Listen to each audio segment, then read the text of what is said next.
Ciao a tutti e benvenuti in questo nuovo video. Oggi vediamo insieme come realizzare la tracolla in ecopelliccia di microfibra che avete già intravisto nelle slide. Prima di passare all'occorrente al vero e proprio tutorial vi invito a iscrivervi al canale qualora non lo aveste ancora fatto, ad attivare la campanella per non perdere nessuno dei miei video ed anche a lasciarmi un like. Vi invito inoltre come sempre a seguirmi su Instagram, mi trovate come Sayubi Handmade Lab, vi lascio il link in descrizione e nel primo commento utile. L'occorrente per questo progetto consiste in una rete preformata, io ho scelto la variante più grande sul sito della Tessiland, ed un filato in eco pelliccia di microfibra. Io ho scelto il Dion nella variante marrone melange, ho abbinato un hardware dorato composto da ponticelli, chiusura e da una tracolla che vedremo successivamente. Lavoro il mio progetto con un uncinetto numero 2 e mi servirà poi un ago da lana. Detto questo, possiamo passare al tutorial. Realizzare una tracolla su rete con questo tipo di filato si rivelerà, come vedremo tra poco, estremamente semplice. Con la mia regoletta del 2 vedrete che il lavoro sarà molto scorrevole ed anche rapido. Intanto l'obiettivo principale è quello di rivestire tutta la nostra rete con il filato. Inizieremo lasciandoci il quadretto perimetrale, perché poi andremo a fare tutte le rifiniture e le cuciture con il nostro filato in un secondo momento. Quindi il punto di inizio sarà quello dell'angolo, ma leggermente rientrato. Dobbiamo saltare un quadretto in verticale ed un quadretto in orizzontale, ed ecco trovato il punto di ingresso. Da sotto faccio passare il filato, lo tiro leggermente per lasciarlo un pochino morbido senza tirare troppo e applico la mia regola del 2, ovvero salto 2 quadretti, eccoli, 1 e 2, ed entro nel terzo, ripesco il filo da sotto, lo porto fuori e mi chiudo con il mio punto catenella. Tiro leggermente, ecco fatto, salto 2 quadretti, entro nel terzo e continuo con il mio punto catenella o maglia bassissima a seconda. Ricordate di tirare sempre leggermente poi il filo in modo che vada a creare il suo spessore e che resti leggermente morbido. Continuiamo tutta la prima riga saltando appunto 2 quadretti ed entrando nel terzo, poi vi faccio vedere come scendere con la lavorazione. Vedete già la prima riga come è morbida e riempitiva. Ecco perché uso la tecnica del 2, perché non mi occorre andare a lavorare ogni quadretto anche in verticale, perché il filato stesso va a creare una sorta di spessore. Mantenendo però una distanza di 2 anche in verticale, come vedremo tra poco, ci assicureremo che nella parte posteriore non si intraveda la rete, cosa che ci consentirà di non foderare questa tracolla, cosa molto comoda.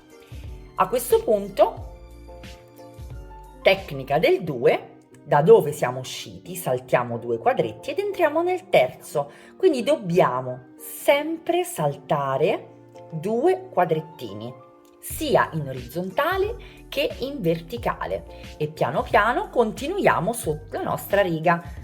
Saltiamo, vediamo se riesco a farvi vedere meglio, ecco qua, saltiamo 2 quadretti, entriamo nel terzo, prendiamo il filo, lo portiamo fuori, lo ammorbidiamo leggermente e chiudiamo con la nostra maglia bassissima o punto catenella.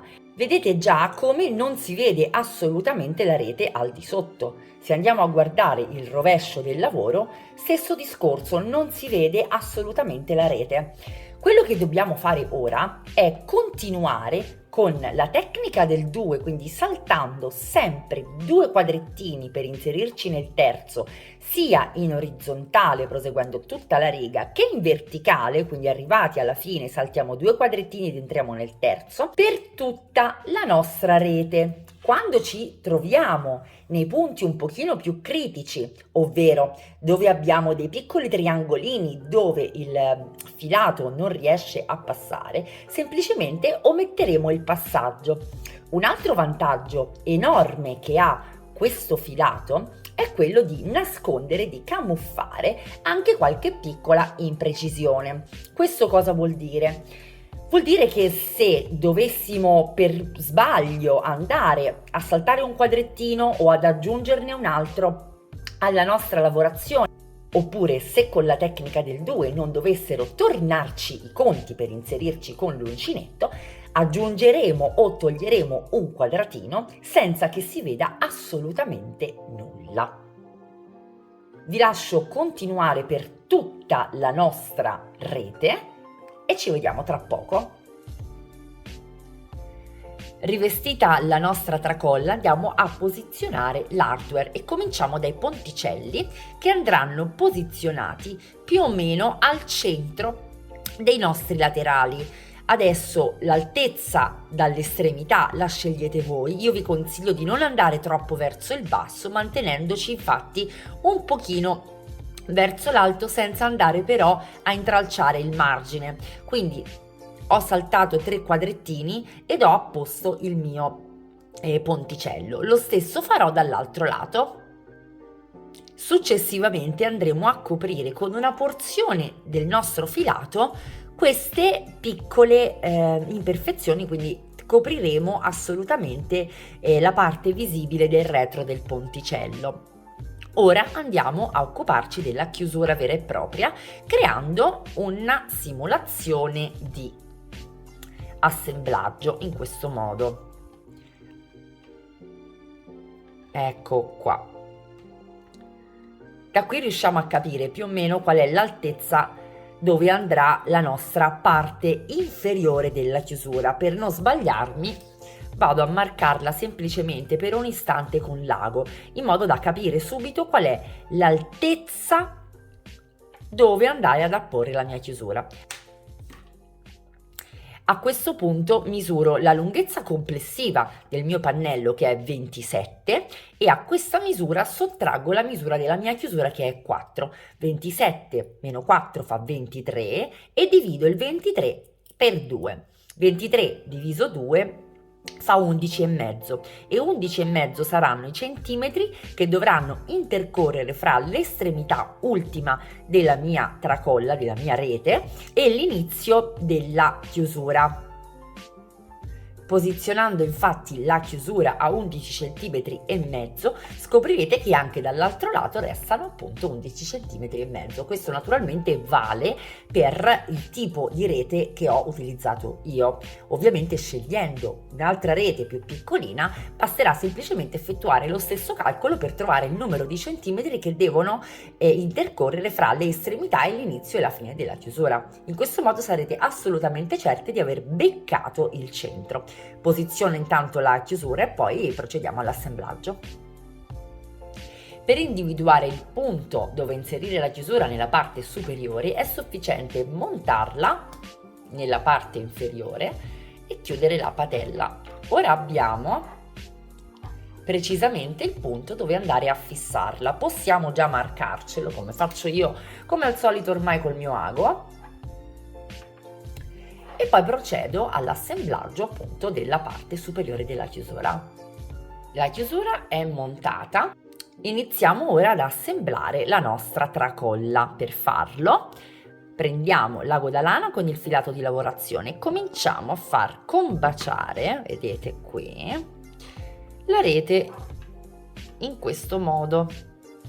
Ora ci inseriamo nel primo punto utile con il nostro segmento di filato ed abbracciando la lavorazione ci andiamo ad inserire nel primo punto, in questo caso della parte posteriore del laterale, e eseguiamo il nostro primo punto di giunzione. Dopodiché andiamo avanti, ci reinseriamo nel secondo punto e abbracciando la rete entriamo nel secondo punto, nel punto corrispondente del laterale. Proseguiamo intanto per tutto il nostro laterale fino a dove riusciamo ad arrivare a far combaciare il laterale per l'appunto e la parte posteriore. Arrivati fin dove riusciamo ad unire i due piccoli pannelli, proseguiamo invece per la patella fino ad arrivare dove poi si aggancerà il secondo. Ora, in questo caso andremo semplicemente ad avvolgere il filo attorno alla rete in questo modo, quadretto su quadretto. Pian pianino pettiniamo anche un pochino la nostra pelliccia, eco pelliccia in microfibra, e piano piano andiamo appunto a rifinire tutta la parte della patella. Passiamo al di sotto della chiusura, continuiamo e poi uniamo appunto dal fondo per far combaciare i punti e calcoliamo dove dobbiamo andare a iniziare ad unire i pannelli e cominciamo dal lato opposto. Naturalmente poi per passare dalle altre parti, quindi per andare da quest'altro lato o per effettuare la rifinitura nella parte superiore del laterale, per farvi capire meglio, qui andremo o a tagliare il filo e a riattaccarlo poi dove ci occorre, oppure semplicemente, proprio per un altro dei vantaggi che ha questo filato, possiamo tranquillamente farlo passare con l'ago da lana al di sotto della lavorazione senza che si veda assolutamente nulla. Quindi vi lascio proseguire da soli. Ovviamente dove non abbiamo un pannello da attaccare, ad esempio qui, semplicemente replicheremo quello che sto facendo adesso io sulla parte della patella. Come al solito mi sono portata avanti per farvi vedere il risultato finale. Vedete che non c'è assolutamente nessuna imperfezione, ogni piccola parte della rete è celata e la nostra tracolla non necessita assolutamente di fodera. Anche al tatto non sentirete assolutamente nessuna imperfezione.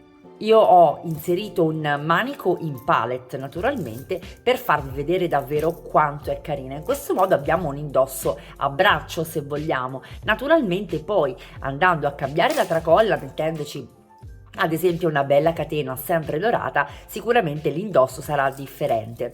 La borsa è terminata, io spero che vi piaccia, è assolutamente in perfetto stile Sayubi, super minimal ma di grande effetto, è morbidissima e molto molto leggera.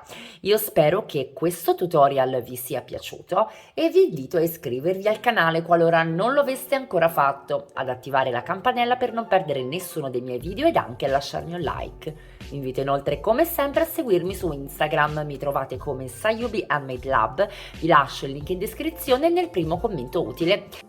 Vi auguro una fantastica settimana e vi do appuntamento al prossimo tutorial.